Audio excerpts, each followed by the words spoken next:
From the 1950s to the 1990s, members of the Canadian Armed Forces, the RCMP, and the Federal Civil Service were investigated as to their sexuality. And if they were deemed homosexuals or sexual deviants by the government, they were often fired from their jobs as a matter of policy. This purge emanated all the way up to the highest levels of government, to the leadership of the RCMP, the military, and even the Prime Minister's office. So queer Canadians did not simply accept this abuse, this violation of their rights. They fought back, they mobilized, particularly in the 1970s into the 1990s, and they took the government of Canada to court and successfully dismantled the purge in the 1990s. In 2016, former Prime Minister Justin Trudeau apologized to LGBTQ Canadians and purge survivors for what happened. Part of that apology was restitution, the establishment of the Purge Fund to administer funds for restitution, and the creation of an exhibit here at the Canadian Museum for Human Rights, as well as a monument that is currently under construction in Ottawa.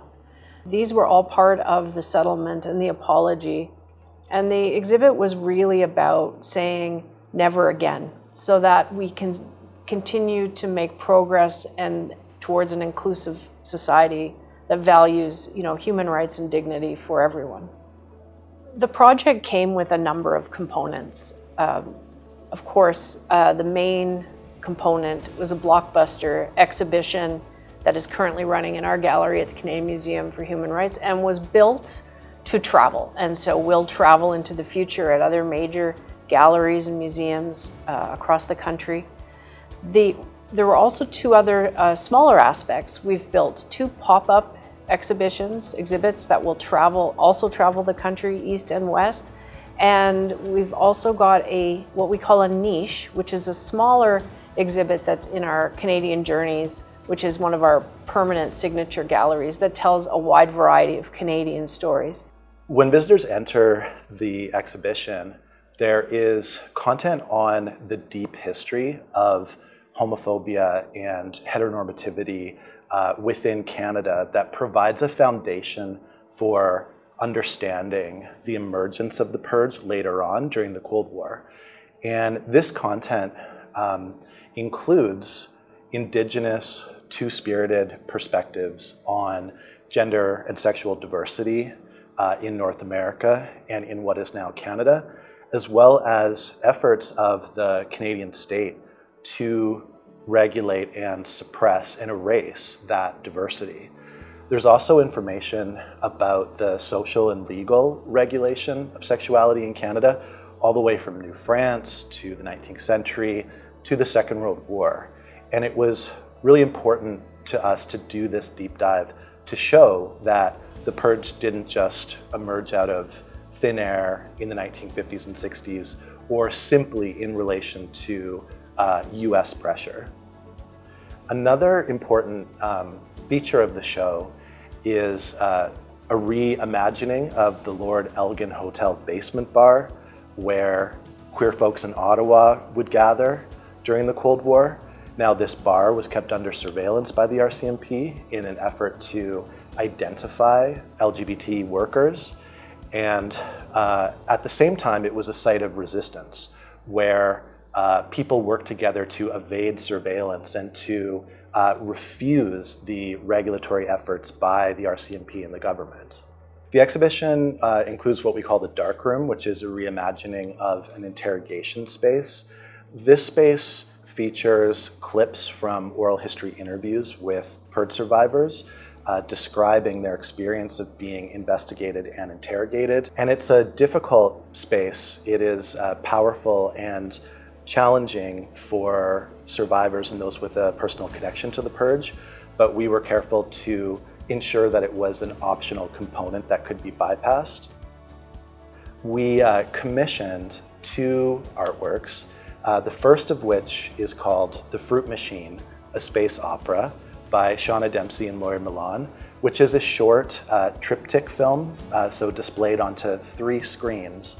The other artwork is called The Regulation of Desire by Noam Gonick, and this was a collaboration between Gonick and dancers from the Royal Winnipeg Ballet.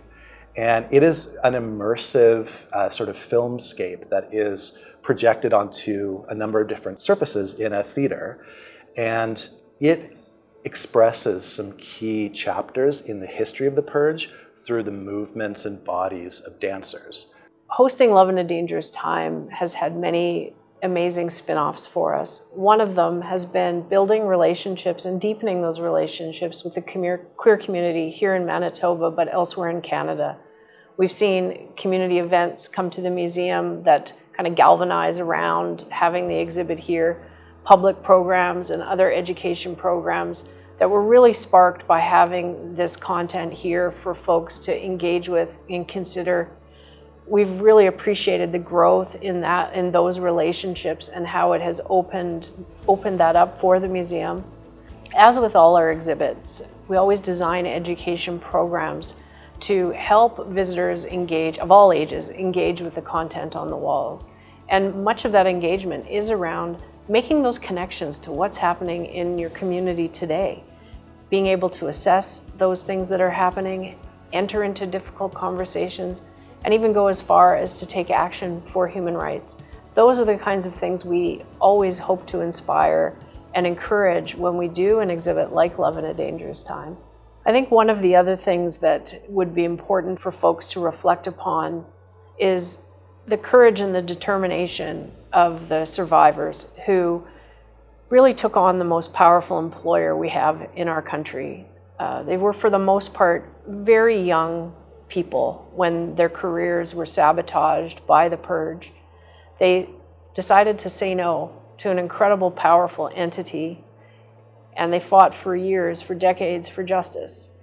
And we owe them a debt of gratitude. This was a group of people who wanted to serve their country in the most profound ways. To hear them talk about what it meant to serve their country is really incredibly touching and poignant. And while they didn't end up serving their country the way that they had intended, they sure did a profound service to people in workplaces everywhere, and that resonates today. We live in such a fast-paced world. We don't often reflect on those that stood up and brought about a profound change and made life better and easier and more inclusive for so many of us. They really are Canadian heroes.